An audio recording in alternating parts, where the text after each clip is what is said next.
విద్యాశాఖ ప్రతిష్టాత్మకంగా చేపట్టిన బడిబాట కార్యక్రమం కొన్ని చోట్ల సత్ఫలితాలు ఇవ్వడం లేదు. ఖమ్మం జిల్లా కారేపల్లి మండలం పింజర మడుగు ప్రాథమిక పాఠశాలలో 4 విద్యార్థులు మాత్రమే చదువుకుంటున్నారు.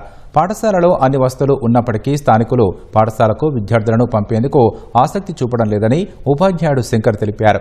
ప్రభుత్వ బడుల్లో లభిస్తున్న సౌకర్యాలు, బోధన తీరును ఎంత ప్రచారం చేసినప్పటికీ విద్యార్థుల తల్లిదండ్రులు ప్రైవేటు పాఠశాలలకే ప్రాధాన్యత ఇస్తున్నారని తెలిపారు.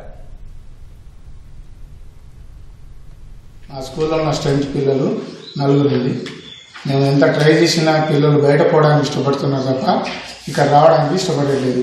గతంలో 2 టీచర్లు ఉండేటం స్ట్రెంత్ లేకపోవడం వల్ల ఇంకో టీచర్ని డిప్యుటేషన్కి వేరే పాఠశాలకు పంపించారు. స్కూల్ వాతావరణం చాలా పెద్దదండి. హై స్కూల్ లెవెల్లో ఉంటుంది. 2 ఎకరాల దాకా ఉంటుంది ల్యాండ్ కూడా. So many buildings.